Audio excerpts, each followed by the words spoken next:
Hello and welcome back to Mentoring with Geraldine, the Bite Size podcast. And we've got Christine from the Herbal Extract Company with us. How are you today? Hi, I'm well, thank you. So we thought we'd talk about adaptogens today because when we look at our herbs and when we mix our herbs and use our herbs, they actually come under certain almost classifications or systems and ways of using them. And adaptogens cover a number of herbs. And Christine recently wrote the Herbal Highlight on adaptogens, which if you're part of their mailing list, you will have sitting in your inbox waiting for you to read.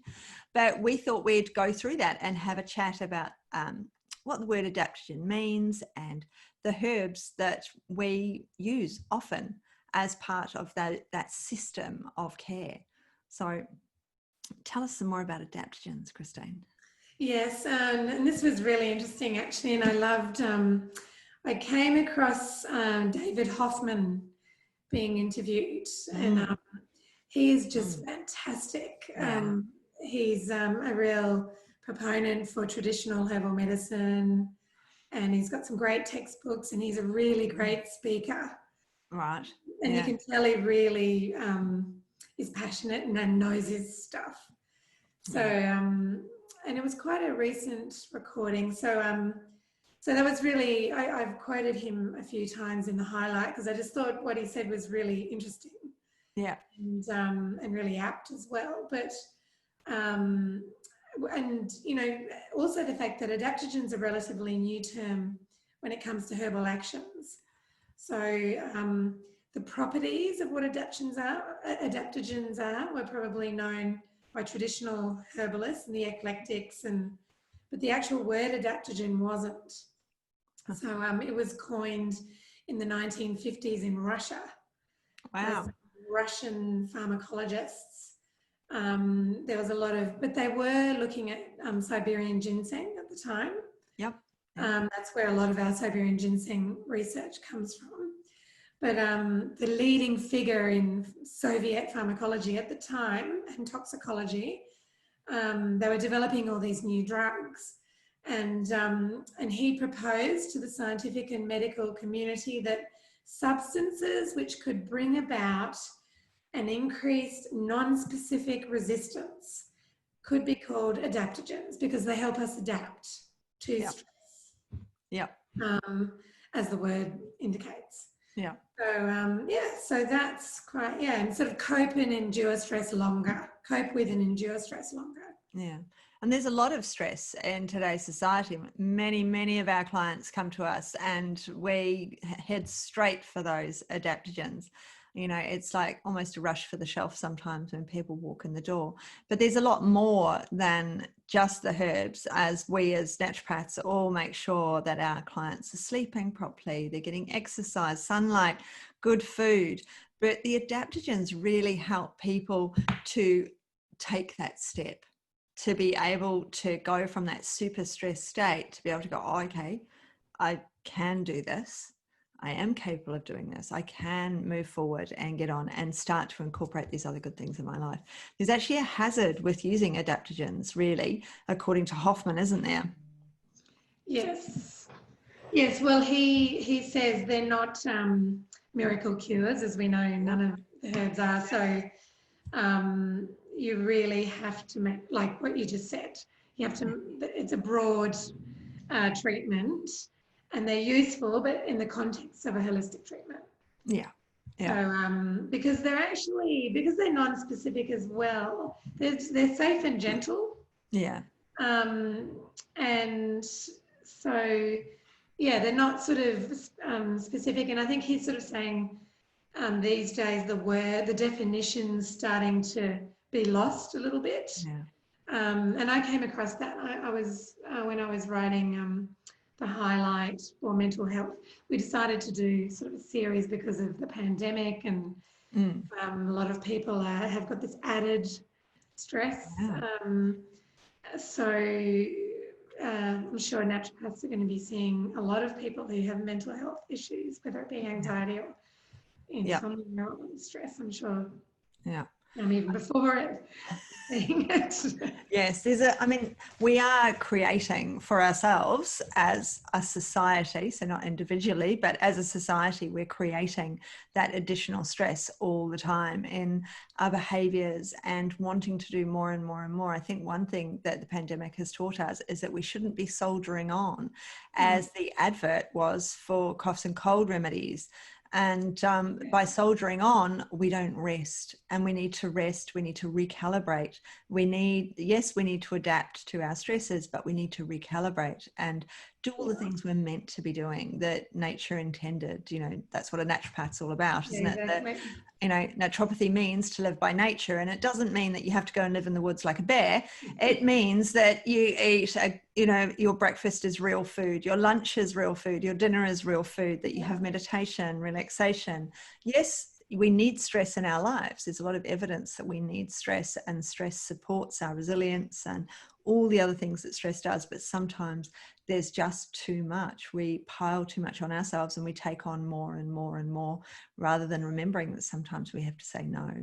So, and these herbs, they're within this sort of class, there are numerous herbs that we use on a regular basis, and they're very nutritive as well. And some of them are quite rare. So, the rhodiola is endangered, isn't it? It's it's hard to get to. It's hard to, so it's an expensive herb, works very well, but we don't want to use it really long term.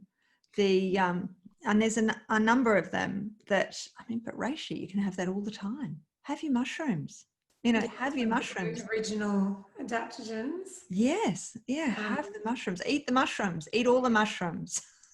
Yeah. And it's good in deficiency syndromes, tiredness and fatigue. Yeah. Because with the adaptogens, you're looking at the general adaptation syndrome, which is, the 3 stages your body goes through when you're stressed. So, the alarm, resistance, and then exhaustion. Yeah.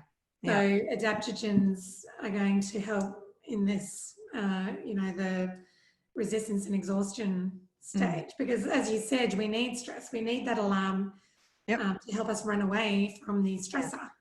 Yeah.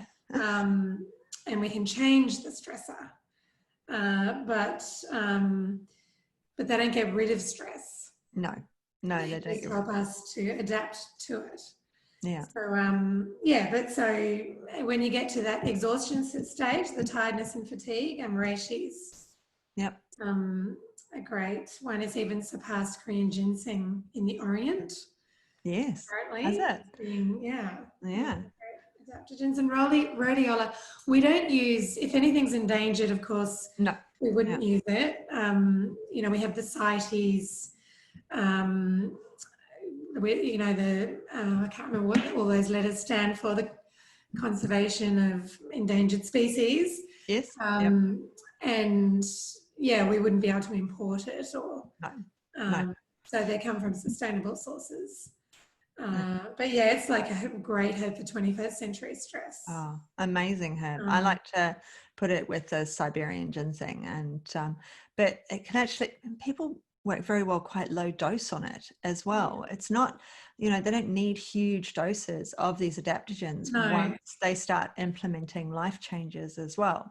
So if we don't implement the life changes, we're not going to achieve their aims and their goals.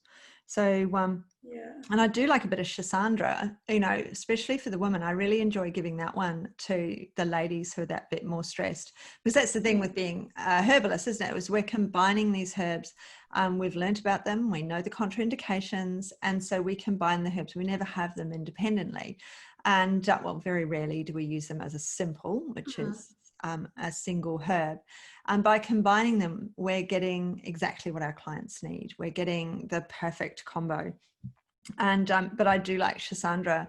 I sort of always think of that as more, it's not, but I think of it as more a female herb, and I do like to give it to women as part of that adaptogenic picture, because it's the liver. And sometimes I just sort of associate them more with one or the other, but it's good maybe because all the women that are coming in are tired because it does increase energy and stamina and performance. Or assist in doing that anyway. Yeah. Also good for resistance to disease, so that Yeah. immune aspect. Yeah. And they team really well with adrenal tonics. Mm-hmm. Yeah. You know, licorice and Yeah. Romania. Yeah. The So licorice and the Romani are in a adaptogens, mix. yeah, Yeah. team up with those. Yeah. But yeah, Siberian ginseng, as you said, Yeah. was where the understanding of the adaptogens first started. Yeah. Yeah, all the early Soviet studies there was so many studies done, like on thousands of people. Wow. And yeah, there was lots of positive results from a wide variety of ailments that they tested. Yep. So with few side effects. So it kind of, that's where a lot of the research came from. Yeah, absolutely amazing. One of the others that's a complete favorite, and we're going to have a separate podcast on, is withania. But we will talk about that completely separately in another podcast, because it's a very popular herb, and that leaps into this area as well, this adaptogenic herbal that we use. So is there anything we've missed about these adaptogens? Because we want to No, I use them think in the that's it. whole I think that, treatment. yeah. I think, as Hoffman said, the danger with adaptogens is that people just carry on, they soldier on, rather than changing the stressful situation, and they almost become a user of herbs to try and stop the stress. So it'll only help for a certain amount of time, because body can only reach a certain limit. Yes. So, and then exhaustion is going to happen. So they're, component to a holistic treatment. Yeah, that's what I explain to my client. I show them, I call it a lifeline, and I draw a line and I say, you know what, you're a child, you wake up, you're right here on this lifeline. You know, you've got all the energy in the world, and you have bursts and spurts and bursts and spurts. Then we start getting older and we start to take coffee to give us that burst of energy. We start to take tea. We start to take anything that will give us this burst of energy. And we slowly drop below where we should be on our lifeline, on our energy line, on our vitality line. And as we drop down, then these adaptogens will help us to raise that vitality and get back to that line, but without the holistic support of the whole diet, of the whole lifestyle, then you're going to drop again. So over the next few days, you're going to feel that you've got a lot of energy, and you're going to want to go back to that super sporty sports class or whatever it is that is killing you. And I don't want you to suddenly, you can't do that. You need to do the whole life system. You need to introduce the yoga, the meditation, all the other stuff, so that when you actually get back to that lifeline where you're meant to be, you're there to stay. Because you've managed to support and change your lifestyle enough. And that's why we need to see our clients on a regular basis, to support them, to get them there, to support those changes. Because often people don't realize the changes they need to make. They think they're doing it right. I thought I was doing tons of stuff right as a nurse before I became a naturopath, and realized that no, actually this isn't good for me. But this is a swap. This is a handy swap that I can use instead, so that I can do something, or I can change something. And these adaptogens help us to get some of that energy back, so we can make those swaps and make those changes and support our resilience and our health. I mean, the reishi, all those mushrooms are supporting us, and the Schisandra, they're supporting our immunity as well.